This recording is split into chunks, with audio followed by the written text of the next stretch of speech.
Hola, bienvenidos a Observatorio Cotidiano. Soy Fernando Castañeda y el día de hoy vamos a platicar de un tema muy importante en México y en otras partes del mundo. Y es cómo ha cambiado la opinión pública, cómo han cambiado las percepciones de los ciudadanos y cómo han cambiado también la forma en que los políticos hacen campaña, presentan sus agendas, etc.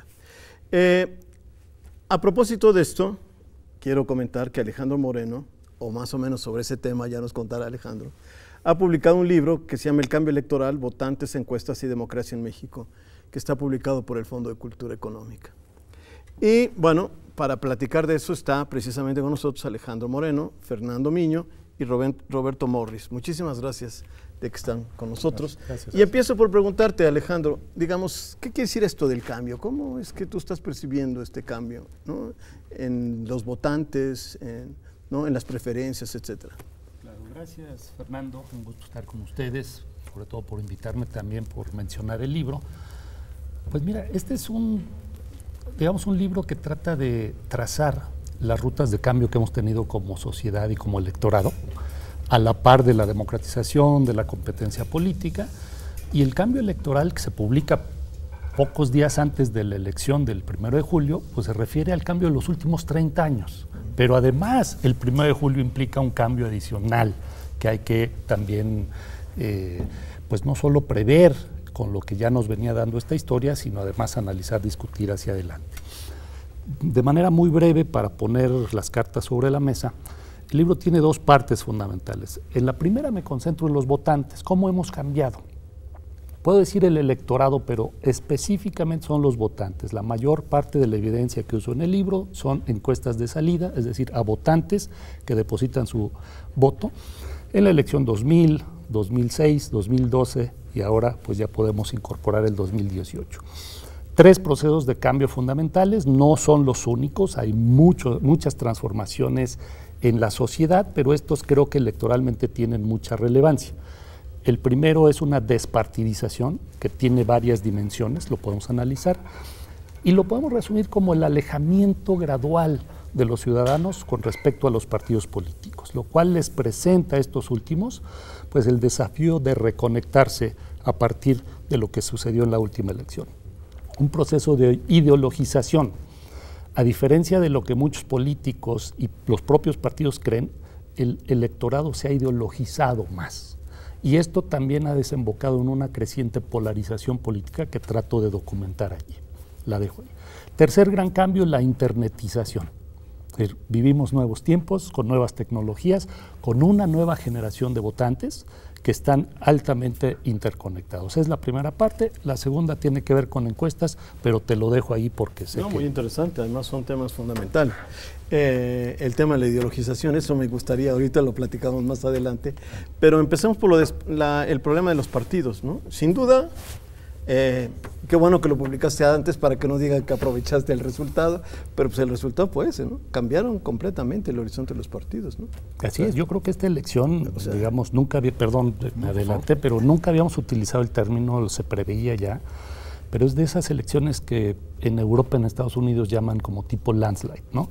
Se altera la formación ideológica de la coalición gobernante, pasa del centro-derecha a la centro-izquierda.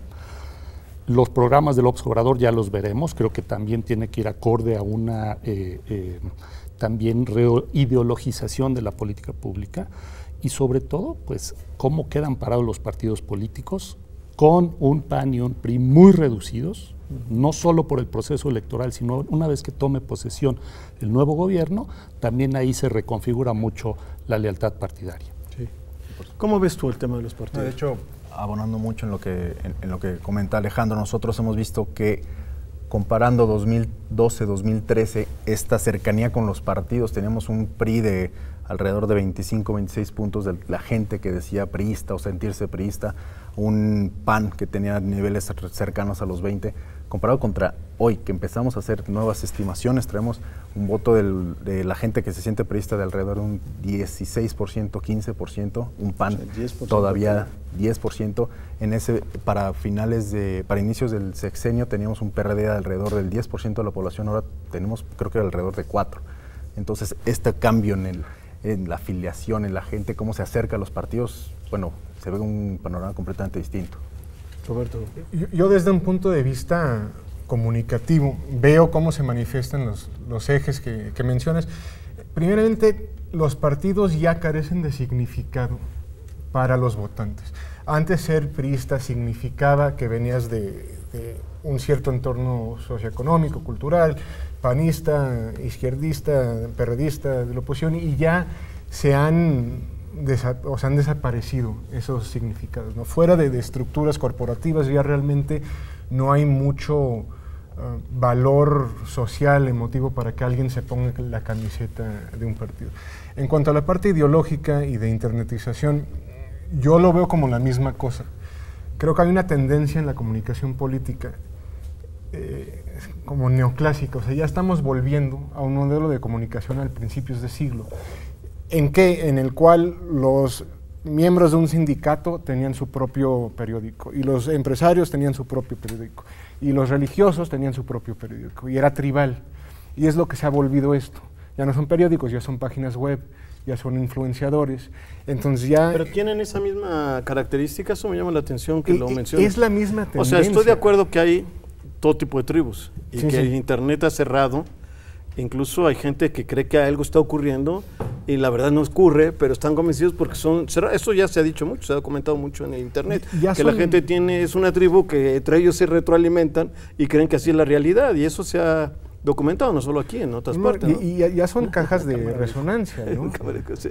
Cuando estaban en el apogeo de los medios masivos, pues no tenías más opción que ver 2 o 3 noticieros que estarían en Estados Unidos está dando, y ahorita ya si yo soy centro-izquierda liberal, tengo mis medios de comunicación, si soy derecha conservador... Fox News, por ejemplo, es un ejemplo. Entonces se está... Pero lo que voy a hacer es lo otra vez. siguiente, ¿por qué te hago la pregunta? Y se las hago a todos. A mí me parece muy interesante la referencia que haces y a propósito de lo que dice Alejandro. Las ideologías tuvieron un papel de organización de la opinión pública entre la segunda mitad del siglo XIX y quizá toda la primera mitad del siglo XX. Y esas ideologías normalmente tenían referentes con actores específicos, particularmente ideologías obreristas, de más conservadoras a más radicales o más centristas, para decirlo de alguna manera, cierto socialdemocracia hasta incluso más allá del Partido Comunista, ¿no? En Italia una cosa simpaticísima cuando decía una parte de la izquierda que eran muy de derecha, eran del Partido Comunista, ¿no? Entonces, bueno, o sea, eso era lo que ocurría en Europa, ¿no? Por ejemplo, era muy común y estaban ligados. Ahora, me parece muy importante esto que está diciendo Alejandro de la ideologización, pero no veo un actor, ¿no? Que lo encarne, ¿no? Sino el pueblo, ¿no? Por ejemplo, creo que eso está muy, ¿no? Como una referencia, o sea, veo que hay esos fenómenos, pero lo que a mí me preocupa es que no estén estructurando en relación a actores que se encarnaban en partidos, que se encarnaban en una serie de proyectos, etcétera, sino que está más en un juego que me parece muy frágil, ¿no? En términos de... Hay una parte aquí que, bueno, yo parto de los datos puramente empíricamente, que nos están diciendo, y los partidos, como bien dice Roberto, van perdiendo significancia, pero esta cuestión de ideologización que gana terreno no tiene que ver necesariamente con una estructuración específica de nuevos sistemas de creencias detrás de ciertas banderas, son múltiples. Y parte de lo que estamos viviendo en esta era, a diferencia quizás de otras anteriores, es que mucha de la ideología es de identidad, son temas de identificación. Ser de izquierda o de derecha ya no es nada más una o exclusiva, o ni siquiera significa lo que solía significar, sino que se vuelven otras cosas. Empieza a haber cuestiones también de separaciones de ustedes contra nosotros. Tema de identidad, el ustedes y nosotros es un tema medianamente ideológico, polarizante, en el cual nunca se ha definido exactamente quiénes son ellos, quiénes son nosotros, salvo ciertos elementos como la mafia, claro, o apelar a una clase media o acomodada fifí, o este tipo de cosas que sirven para comunicar. Pero de ninguna manera creo, y en el libro hay un poco esa expectativa, la pongo también aquí para discusión, esperaría que desaparezcan completamente los partidos. Más bien este es un reto para ellos retomar, después de un proceso de mucha desidia, de mucho alejamiento de los ciudadanos, de volver a tomar la bandera de representación política. Y para eso tienen que entenderlos y tienen que entender este proceso de internetización que suena como nada más usar internet, pero implica muchas cosas, tiene muchas dimensiones, las redes, pero también una nueva generación de votantes que nacieron mucho antes de todos los políticos tradicionales a los que se hacía referencia antes de que empezáramos la discusión, que ya no se sabe qué son. A ver, en Estados Unidos algo como el fenómeno Bernie Sanders traía un mensaje muy parecido al de López Obrador en el sentido de que es el conflicto del 1% contra el resto. Ya es el resto, son todos detrás de una causa contra un 1% que se ha aborazado de la situación financiera. Ese es un tema muy interesante. Hacemos un corte y regresamos.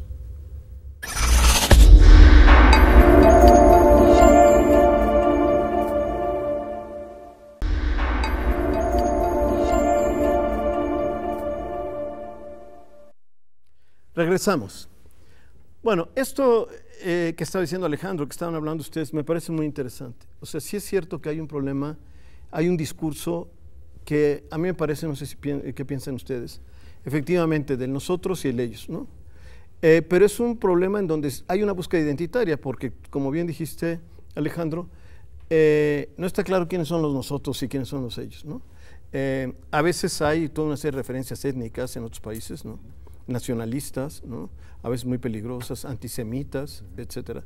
Pero, por ejemplo, aquí esto no agarra forma todavía, ¿no? O sea, quiénes son el nosotros me parece muy importante y el ellos, ¿no? Porque incluso en el partido ganador ya se fueron muchos de los otros, ¿no? Y ya están ahí en el partido ganador. Entonces, es algo muy etéreo y muy complejo, y sí creo que esto puede tener una serie de consecuencias. ¿Ustedes qué piensan sobre esto? Bueno, yo creo que aquí también, para poder dar un poquito de contexto, creo que viene de la falta de resultados que la gente ha tenido. Entonces ya es cuando empiezas a buscar este culpable y nosotros ellos.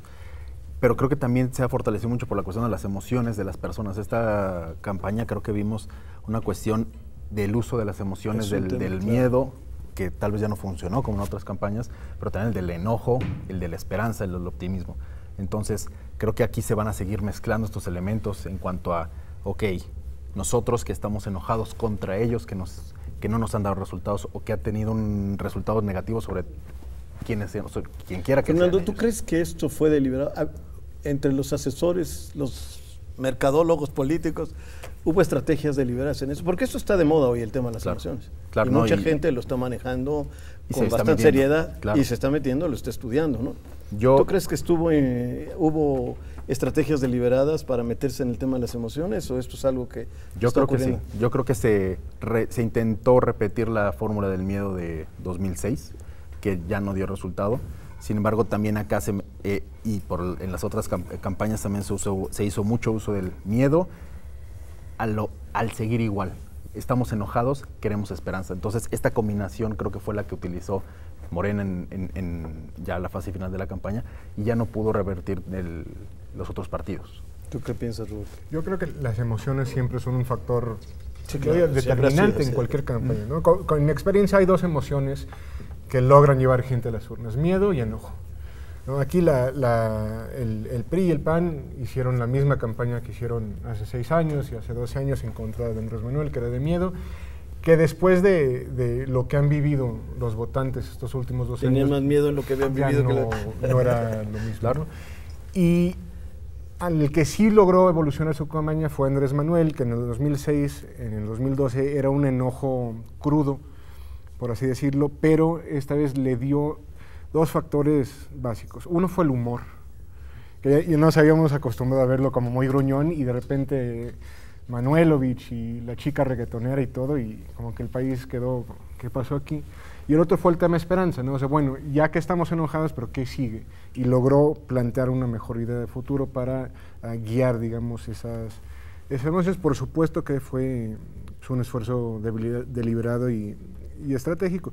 Pero aquí otra cosa que creo que pasó, que volviendo al tema partidista, creo que específicamente el voto millennial, que ya no son chavos, digo, ya tienen 35 años, y creo que esto va a impactar a futuro, creo que ya no ven la utilidad de los partidos políticos. Antes eran luchas generacionales, ¿no? La nueva generación quiere conquistar el partido, ahora no les importan.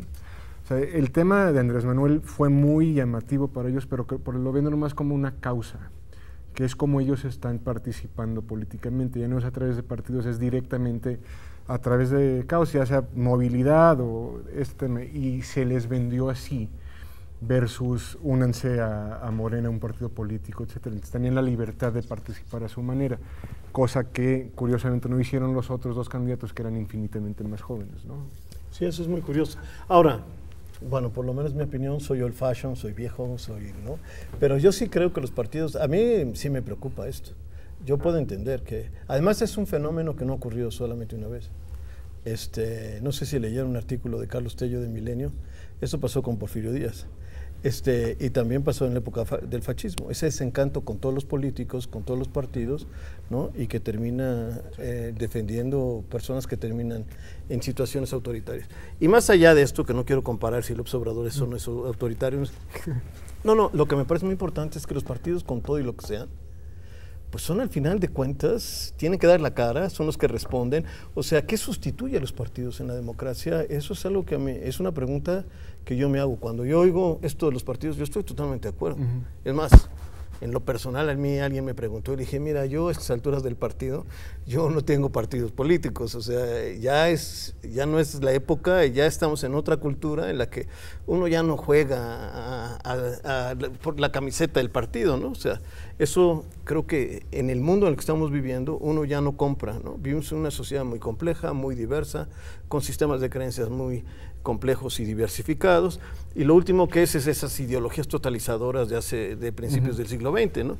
Entonces, yo estoy de acuerdo con que los partidos ya en su vieja forma, pero lo que no me queda claro es qué viene después. Es que no han evolucionado. O sea, pero hay que hacer algo que sea parecido a los partidos, ¿no? O sea, yo puedo estar de acuerdo que esos partidos están muy mal, pero ¿qué viene después? Esa es una pregunta que a mí me parece clave, ¿no? En el libro, si me permites regresar a ello para abordar tu pregunta, Fernando, hay una serie de mensajes que le mando, obviamente, desde la trinchera académica a académicos. Por ejemplo, quizás esta provocación de pensar no en un votante racional que calcula, que castiga, que evalúa, sino un votante emocional, totalmente, al cual ya cualquier cálculo político no le importa. Fue lo que pasó en muchos sentidos en esta elección. También el votante mediano, que decidía todo, hacia la idea de unos votos polarizados, que es lo que también vimos. Entre las provocaciones está esta de ¿qué viene después de los partidos? Probablemente otros partidos o otras facetas de los mismos partidos. Yo creo que lo que hemos visto en los partidos a lo largo de la historia en muchos países es que tienen capacidad de adaptación. Algunos no, y los que no se adaptan se mueren. Hemos visto partidos comunistas europeos que se quedaron por la borda y otros partidos que se han adaptado muy bien. El PRI fue muy adaptable por mucho tiempo, ahorita está teniendo grandes dificultades para readaptarse. Pero creo que la provocación es precisamente ver qué es lo que enfrentan hacia adelante, conociendo a los electores a través de estos estudios de las encuestas, que es el otro gran tema del libro, para conocer, para saber cuál es la ruta, para entender su mercado, si es que ese es el mensaje. Y dentro de ese mercado, a mí me parece, porque hay también una mención especial a esta generación de los millennials y los que siguen, el movimiento de López Obrador como tal va a tener que pasar por un proceso de partidización, si me permites, para usar el contrario al del libro. Sí, porque es como convertirse en un partido. Y creo que muchos millennials que simpatizaron con el movimiento y que además están ahí sí con la camiseta, no sé si con el partido o con el líder o con la causa, habría que diferenciar, pues van a tener expectativas muy amplias. Pero creo que, digamos, en nuestra vida democrática, la pregunta de cómo vamos a estar representados políticamente, pues tiene que ver con una reinvención de los partidos políticos. Fernando. De acuerdo. Yo creo que al final, si los partidos políticos no se adaptan a este nuevo contexto, y es más, hablando en particular, yo creo que desde la misma oposición, ¿quién va a ser la oposición? Para que la gente la vea como esa opción, entonces va a haber este proceso de destrucción creativa, se puede decir, benéfica a favor de otros partidos. Sería bueno. No sé si va a pasar, pero sería bueno. Mencionaste otra cosa, y es un tema que también ha estado en la agenda, incluso en muchas partes. Richard Sennett, sociólogo británico de la vieja New Left Review y todas estas cosas, vieja New Left Review, escribió hace 10 años un libro de la caída del hombre público. Está muy ligado a lo que dijo Alejandro. O sea, hoy estamos viendo la pérdida de una cultura cívica, la pérdida de una serie de referentes públicos y la retracción a la vida personal, la personalización de las cosas, el juego de las emociones, etcétera. ¿Ustedes coincidirían con este tipo de diagnóstico? Yo no sé si estamos viendo la pérdida de una cultura cívica o más bien que las generaciones nuevas quieren imponer su modelo de cultura cívica, ¿no? Como bien dijiste, ahorita no hay oposición partidista. Hay ONGs, hay cámaras empresariales, o sea, sí hay personas que están llevando esa bandera. Imagínate que eres un millennial. Ahorita la ofensa más grande para un millennial es escribir un WhatsApp y que no te contesten en 30 segundos, más o menos, ¿no? Ver las palomitas azules como no me está escuchando, no está respondiendo.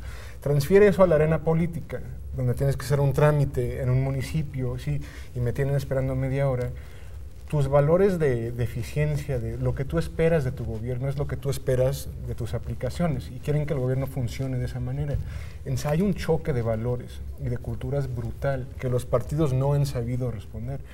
Yo creo que la única industria que está entendiendo las nuevas generaciones culturalmente a nivel de valores es la industria del deporte. A veces estos movimientos, por no decir sectas, como CrossFit, como Ciclo, donde todos se juntan. O sea, el marketing que manejan no es venderles ejercicio, no es venderles una pertenencia, causa, etc. Todo lo que no están haciendo los políticos, lo están haciendo estas personas. Las formas de comunidad. Y están dispuestos a pagar. Digo, correr maratones de 10 kilómetros, pues la calle es gratis, pero pues ahí están pagando para hacerlo, porque los están cautivando de esta manera. Y los partidos políticos no lo están haciendo. Sí lo están haciendo algunas ONGs a través de causas, etcétera, ¿no? Pero entonces estos valores cívicos están cambiando, ¿no? El respeto a la autoridad en sí ya es un tema muy difuso para los millennials. O sea, ellos viven a través de retar la autoridad. Así, esa fue su génesis.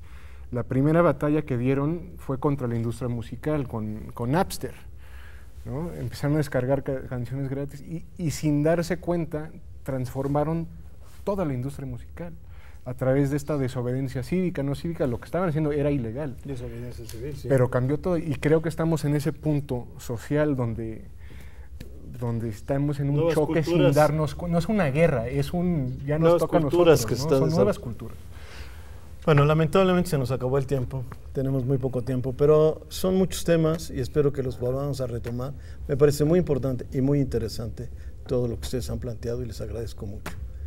Nos vemos en el próximo jueves. Gracias.